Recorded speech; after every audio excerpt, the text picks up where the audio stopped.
نن خبره کوو واټس باندې او پښتو کې ورته آی تھنک زخې ویلی کېږي. او واټس چې کوم دي دا خطرناک دي که نه دي؟ اول دا خبره واورئ. واټس چې کوم دي دا خطرناک نه دي. دا داسې سوچ کول ضرورت ورته نشته که موږ بدن باندې زخې دي نو دا سپریډ کېږي خو نه ډېرې یا ډېر سکین خو موږ ته نه خرابوي، سپریډ کېږي. مطلب واټس کې یو دا کمال هم دی که چا باندې زخې وي که هغه ته ټچ کوي نو دا سپریډیبل هم دي، دا تا ته هم لګېدلی شي. دا څیز دی کې شته دی. دویم څیز چې کوم دی واټس چې کوم دي که نه دا هیومن پیپیلوما وایرس نه جوړیږي. مطلب ایچ پی وي هم دې ته موږ ویلی شو. سیکشولی هم ټرانسمیټ کېدلی شي. واټس چې کوم دي اکثر جینیټل ایریا باندې راوخېږي، دا سیکشولی هم ټرانسمیټډ کېدلی شي. خو اکثر واټس چې کوم دي زخې چې کومې دي دا د لسونو تلیو باندې، خپو باندې، ګوتو باندې، مخ باندې، سترګو باندې اکثر خلکو به تاسو لیدلی وي چې روزي. ډېر تکلیف هم وي ځینې خلکو ته، هغه تللی هم نشي چې بوټان واچوي نو تکلیف وي ورته. خو د دې چې کوم قسمونه دي ډیپینډ کوي. اوس داسې نه دی چې یو کریم تاسو یوز کوئ دې سره ښه شي، دا ډیپینډ کوي واټس چې ستاسو کم یو قسم دی. اول ځان ته وګورئ چې زموږ قسم کم دی. دې چې اول کم قسم دی اول ته وایي کامن واټس، صحیح دی. دویم چې کوم دی فیلیفارم واټس دی. دریم فلیټ واټس. څلورم جینیټل واټس. پنځم پیرینګول واټس. شپږم پلانټر او پالمر واټس هم دې ته ویلی شي. ټیک دی، دا مین قسمونه دي.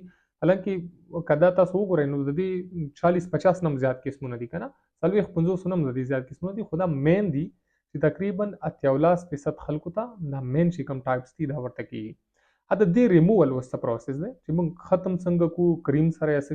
ما ته یو پیشنټ دی هغه راته تصویر راولېږلو، هغې ته فیلیفارم واټس دا یو سکین باندې شوی دی ورته.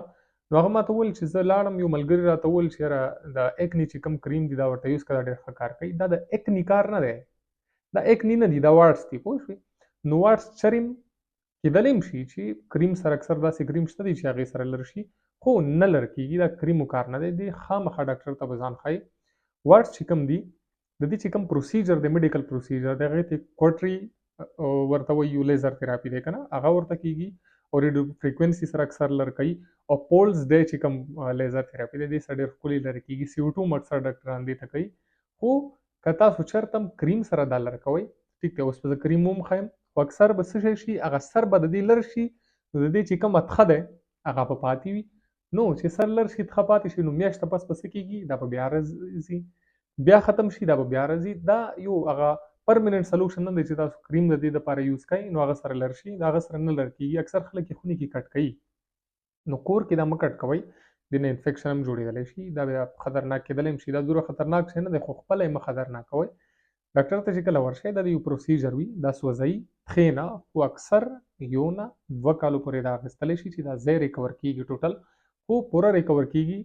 او دا اکثر چې کله یو ځل دې ته لیزر تھراپي دې ته وکړي که نه، کوټري شو یا ریډیو فریکوینسي دې ته تاو کړه یا پولس دې ته تاو کړو، نو اکثر دا څه کېږي دا بیا واپس راوځي هغې ځای باندې، بیا ورته وکړي بیا واپس راوځي. ولې چې د دې کوم اتخه دی کوم جړه دی هغه چې ختم نه کړي صحیح دا بیا هم راوتلی شي. 1 نه 2 کالو پورې دا اخیستی شي. خو د دې ټریټمنټ شته دی او ډېر ایزیلي لرې کېږي، سوچ ضرورت ورته نشته دی. مهرباني.